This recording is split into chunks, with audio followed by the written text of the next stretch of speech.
y'all, this is Jennifer from Predominantly Paleo, and Katerina asked me to get on here and tell you a little bit about my story, my healing crisis, and health crash, and everything in between, and how I made progress and finally got my life back.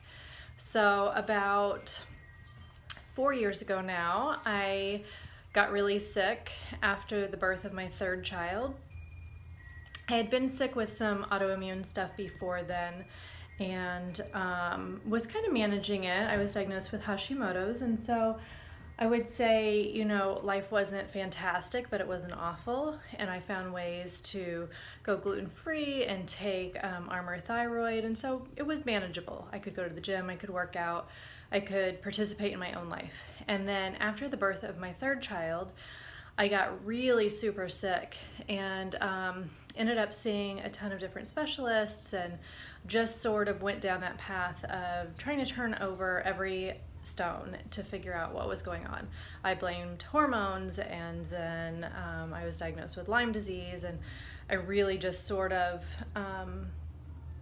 was treated for everything, honestly, and most of it really didn't work. So I wanted to tell you about my symptoms and what finally did help and how I got my life back, started a food blog, wrote 4 cookbooks, and now am starting another company as we speak. So I had your typical brain fog and sort of neurological symptoms.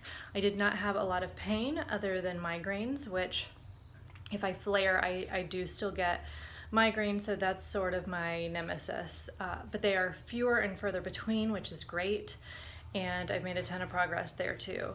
So I did start with that sort of foggy, low energy, just feeling like I wasn't myself, which comes with emotional issues, because when you feel horrible, you emotionally feel horrible, and I think we're all familiar with that component of being chronically ill. So I focused a lot on just searching for answers. You know, anything that could help, I was willing to try. I did not rule anything out. I went to Western medical doctors, I went to acupuncturists, I went to energy workers, just sort of anything that was out there that had helped others, I was willing to try.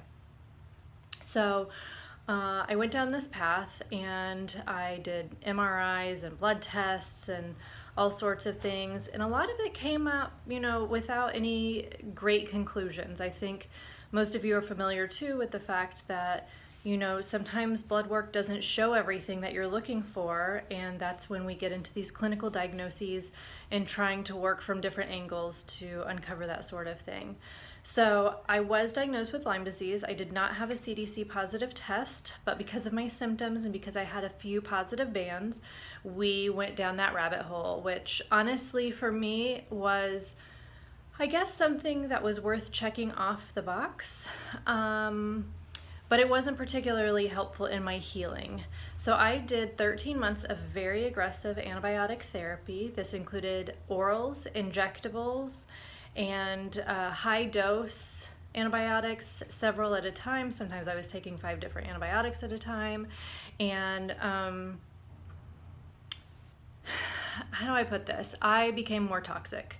So yes, I was detoxing. Yes, I was doing everything that you're told to do when you take these high dose antibiotics, but I was poisoning myself basically, and I called it a Herxheimer. So this was sort of my misnomer in treatment, is that I wasn't herxing, as we all have become very familiar with that phrase. I wasn't herxing, I was just sick. I was poisoning myself. And ultimately, when I decided to go off of antibiotic therapy is when I finally started making progress.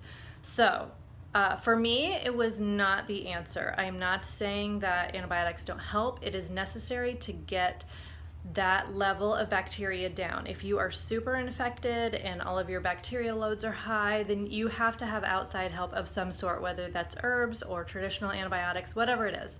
So I'm not naysaying antibiotics, but for me, it was not the answer. I found that it wasn't necessarily my bacterial titers that were causing the problem as much as some of the viral load, which antibiotics don't hit. So once I shifted my focus over to nutrition, I eat a grain-free lifestyle. I cut out dairy and refined sugars and just basically got off of the packaged standard American diet, and I was already gluten-free, so I was, maybe eating less inflammatory than the average person, but I was still eating, gluten-free cookies or gluten-free pizza, whatever it is. It was not nutritious. It was just gluten-free. So once I gave up that, and I sort of switched over to doing more of a whole foods lifestyle, I picked up a bunch of supplements that I had researched and really kind of over time narrowed down what do I need. So not everybody is going to benefit from the same supplements, and that's okay. A lot of this, as you may be familiar, is trial and error, and that's the frustrating part, but it's also the part where you find out exactly what works for you. And so it's just kind of part of the process of healing. So I incorporated supplements. I really paid attention to my gut, and that was, and I don't just mean a gut feeling, which I did follow, but healing the gut. So with 80 to 90% of your immune system in your gut, you have to be paying attention to your gut. And if you're eating that standard American diet and it's really, inflammatory and there's a lot of sugars and unnecessary things like that, it is not going to heal your gut. And so you can throw all the supplements and antibiotics you want at the problem, but you will have inflammation in your gut if you are eating a standard American diet. So with that said, I started eating grain-free, incorporated these supplements, and really focused on de-stressing and finding things that made me happy, even on the darkest days, trying to find joy and finding some sort of outlet, whether it's meditation or reading or watching a funny movie, something to get me focusing on something other than my illness. And I find that is really important, is making that shift from being a sick person and being a victim to being really proactive in your own healing. You have to believe that you're going to get better. If you do not believe that you're going to heal, you won't. You absolutely will not. So this was a big part of my healing. Shifting that mindset, looking for answers to heal, but also believing that I would heal and believing that this was just part of a really crappy process and that things were going to get better, and they did. Food 100% is totally necessary to make that change, and that's mostly it. You guys are welcome to reach out to me anytime. You can message me through jennifer@predominantlypaleo.com. That's my email address. I have the blog predominantlypaleo.com, and I have 4 cookbooks. The 4th one's not out yet, but the other ones are out. So there's Down South Paleo is the first one. It's Southern home cooking that's made safer and healthier. And I've got the new Yiddish Kitchen, which came out last March and is a bunch of delicious Jewish-inspired foods like bagels. And then I've got the newest book is the Paleo Kids Cookbook, and that has a bunch of comfort foods for kids that are safe, and most are allergen friendly as well. So for all the little guys in your life, that's why I wrote this book. And you can find all those online, but if you have any personal questions that you just want to reach out and say hello and need some help, I am here, and my focus has always been to, help people who are going through similar things and to just sort of be there for y'all in the community. So don't be afraid to reach out or just say hello, and I hope this helps somebody out there. Thanks so much. Bye.